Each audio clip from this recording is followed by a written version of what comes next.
The girl stood just off stage, clutching the microphone so tightly her knuckles had turned white.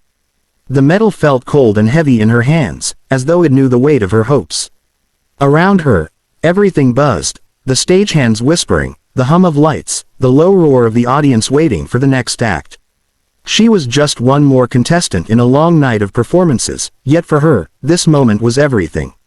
She closed her eyes for a second, whispering to herself the same line she'd repeated on countless nights singing in alleys and on sidewalks, "This is my chance.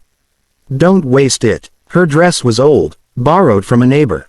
The faded blue fabric had been ironed so carefully the night before, though no amount of effort could hide the frayed hem. She didn't have the makeup artists or stylists other contestants did. Her hair was pulled back simply, her shoes were scuffed, and her heart pounded so hard she thought the judges might hear it when she walked out. Somewhere in the crowd, she imagined the people who had dismissed her, those who had laughed when she said she wanted to sing. Tonight, she wanted to silence all of them. The stage manager gave her a nod, and suddenly the curtain opened into a blinding wave of light. She stepped forward. The spotlight hit her full in the face, and her first instinct was to shrink back. She had performed in train stations, on windy corners where no one paid her any mind, but never in front of a sea of strangers staring, waiting, measuring. The murmur of voices in the crowd was like an ocean tide, rising, falling, filled with curiosity but not yet belief. She cleared her throat and introduced herself. Her voice was soft, barely above a whisper, and carried the rough edges of nerves. She mentioned she had been singing on the streets to earn spare change, that music was the only thing that had kept her alive through the hardest nights. She could feel the skepticism rolling toward her from the judges' table. One judge arched a brow, another gave the faintest sigh, as if bracing for yet another shaky audition. A part of her wanted to run. Another part, the one that had kept her singing in the cold when her stomach was empty, forced her feet to stay rooted on the stage. The silence stretched thin. Then the music began. The opening beats of "Rolling in the Deep" echoed through the arena, deep and steady, like a challenge. She took a breath, and in that breath was all the hunger, the loneliness, the thousand nights of singing to walls that never clapped. When her voice rang out, strong and burning with emotion, it seemed to split the air open. The first row of the audience sat up straighter, the judges' expressions flickered, and the crowd that had been murmuring now stilled, caught off guard. Her voice was not polished in the way of conservatory-trained singers. It was raw, heavy with grit and power, every note carrying a story she had lived. She sang with fire born of struggle, as if every word of the song had been carved into her own life. The sound reverberated through the theater, swelling into the rafters, daring anyone not to listen. By the time she reached the first chorus, something had shifted. The audience leaned forward, drawn in, as though her voice had tied an invisible thread around each of them. The judges exchanged quick, startled glances, one of them even mouthing something to another in disbelief. For her, nothing else existed. Not the blinding lights, not the cameras, not the critical eyes watching. It was just the song and the truth she poured into it. Every breath she took felt like a plea, every note a declaration. She sang not just to impress but to prove she was worthy, that her life of scraping by and being overlooked had meaning. And in that moment, she wasn't the poor girl in a second-hand dress. She was power, she was soul, she was everything she had dreamed of becoming when she sang to herself at night under flickering street lamps. When the final note of that first section left her lips, there was a split second of silence, a heartbeat where the world seemed to hang in awe. And then it began. The ripple of applause, the rising cheer, the energy in the room shifting from doubt to astonishment. She had done it. She had cracked through the shell of disbelief and made them feel. And she knew deep down, this was only the beginning. The first chorus had already transformed the room, but by the time she reached the second, the performance had become something else entirely. Her voice had gained momentum, riding the rhythm with unshakable confidence. What had begun as a tentative leap into the unknown was now a soaring flight, unrestrained and fearless. Each note was sharper, clearer, as though she had peeled away her fear layer by layer and left only the raw strength of her soul. The song pulsed through her, and the arena seemed to pulse with her. Audience members who had sat stiffly before now rose to their feet, compelled by something they couldn't quite explain. It wasn't just her technique, it was the honesty, the desperation woven into every sound. The camera panned across the crowd, catching tears in strangers' eyes, mouths open in awe, hands clutching their hearts as though they could feel the story she was telling. Her story, because that was what it was now. Not Adele's song, but hers, reborn through the lens of her hardship and her hunger. The judges leaned forward, each one caught off guard in their own way. The one who had sighed before now stared intently, chin resting on clasped hands, eyes narrowed as if trying to absorb every detail. Another judge tapped a finger against the desk, mouthing a silent, "Wow." The third shook their head with a half-smile, the kind that said, "I can't believe I doubted this girl for even a second." Behind their polished exteriors, they were as shaken as the crowd. They had seen thousands of performers, most of them forgettable, some extraordinary. But this was something else. She closed her eyes briefly on a long note, and when she opened them again, the lights above glinted off the unshed tears forming at the corners. She wasn't just singing anymore, she was breaking herself open for everyone to see. The bitterness of rejection, the loneliness of nights where her voice was her only comfort, the fierce determination that kept her going when she had nothing else, all of it filled the arena like fire. And the people watching felt it burn inside them too. As she approached the final chorus, she pushed her voice to its limit. It cracked slightly, but instead of faltering, that imperfection made the moment even more powerful. It was the sound of someone human, someone real, someone fighting with every ounce of strength left in them.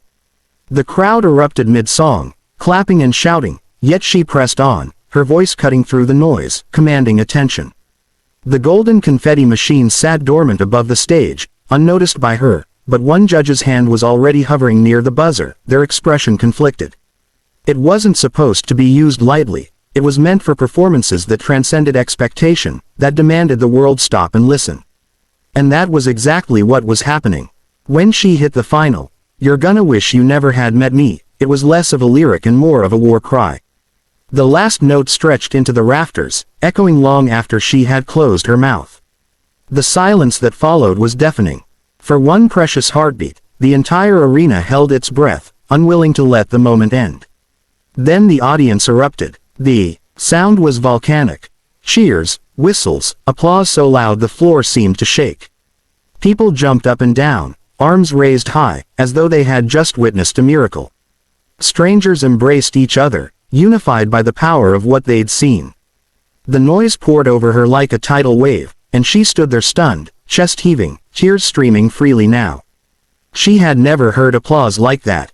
For so long, her songs had gone unanswered, echoing into the indifferent air of crowded streets. Now the sound of thousands of people celebrating her was almost too much to bear. Her eyes darted to the judges' table. They were on their feet too, clapping, smiling, shaking their heads in disbelief. She could read it in their faces. She had not only surprised them, she had shaken them to their core. And then, just as she was about to bow, one judge leaned forward and slammed their hand down. The golden buzzer exploded. A loud bang filled the theater as a shower of golden confetti burst from above, swirling and glittering in the bright lights.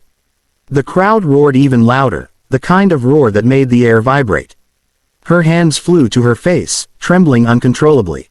She fell to her knees in disbelief, golden flakes clinging to her hair, her shoulders, her dress. The music of triumph played, but it was drowned out by the cheers, by the thunder of a room that had just anointed her with glory. She was sobbing openly now, though she didn't care how it looked. The girl who had walked in invisible, fragile, overlooked, was now the center of a golden storm. She looked up at the judge who had pressed the buzzer. Their expression was soft, eyes shining, a nod that told her everything. "You belong here. You've earned this." And for the first time in her life, she believed it too.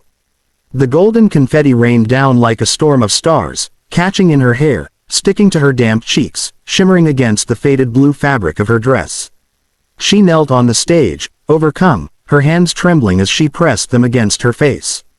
Her chest rose and fell in quick, uneven breaths, every heartbeat felt like thunder in her ears.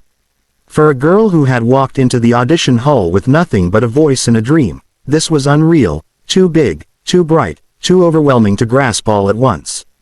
The crowd refused to quiet. They were on their feet, stomping, clapping, whistling, shouting her name.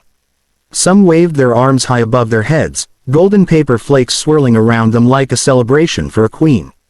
She had never seen strangers look at her with that kind of joy, with that kind of pride, as if her victory was theirs too. It felt impossible, but it was happening, right there in front of her, undeniable. The judges stood too, still applauding, their faces alight with a mix of astonishment and warmth. The one who had slammed the golden buzzer leaned forward on the desk, smiling through tears they didn't bother to hide. They gestured for her to rise, to come closer, and she stumbled forward, wiping at her eyes, her shoes crunching on the confetti piling across the stage. She could barely see through the haze of light and gold, but she could hear the words carried faintly through the microphone at the judges' table. This is why this show exists. To find someone like you. Her lips parted, but no sound came out. What could she possibly say? Every word seemed too small, too thin to capture what she felt. She lifted the mic with shaking hands, tried to speak, and choked on a sob instead. The crowd erupted again, as though even her silence was a victory. At that moment, a memory flashed behind her eyes, standing under a flickering streetlight, singing into the cold night while people hurried past without listening. She remembered hunger gnawing at her stomach, her breath fogging in the freezing air, her voice the only companion she had. And now here she was, in front of thousands who could not stop cheering, drowning her in the sound she had longed for her entire life. It was almost cruelly beautiful, the way the universe had turned her loneliness into this explosion of love. One of the judges, unable to wait for her words, leaned into their microphone again. You have a gift the world needs to hear. That wasn't just a performance, that was your soul. And you've just changed your life tonight. Their voice cracked slightly on the last sentence, and the audience roared in agreement. She pressed her free hand against her heart, nodding over and over, unable to stop the tears. Her makeup, thin as it was, had smudged into streaks down her cheeks, but she didn't care. She smiled through the tears, a wide, radiant smile that shone brighter than the lights. She finally managed to speak into the microphone, her voice hoarse but sincere. Thank you. Thank you for believing in me. I don't even know what to say. The words broke apart, carried away by sobs, but the arena answered for her with another deafening cheer. The music swelled, the triumphant anthem reserved for golden buzzer moments. The producers had rehearsed this scene countless times with countless contestants, but this time it felt different. This time it wasn't just a spectacle. This was the kind of story that audiences would replay again and again, the kind that would live far beyond the walls of the theater. The cameras zoomed in on her tear-streaked face, the confetti swirling around like a halo, the judges clapping in the background. And as the music played, she stood taller, finally straightening her back, her shoulders no longer hunched in uncertainty. For the first time in years, she felt as if the weight of invisibility had been lifted. All those nights she thought she was singing into nothing had led her here, to this very stage, to this golden storm. She raised the microphone one last time and whispered, almost to herself, this is only the beginning. But the cameras caught it, the audience heard it, and they erupted once more, chanting her name until it became a rhythm that shook the arena. Backstage, crew members prepared to greet her, but on stage she lingered, savoring every second, every sound, every shimmer of gold. She didn't want it to end. This wasn't just a performance, it was a rebirth. And as the lights dimmed slightly and the confetti began to settle, the girl who had arrived with nothing stepped into a future that, for the first time, looked limitless.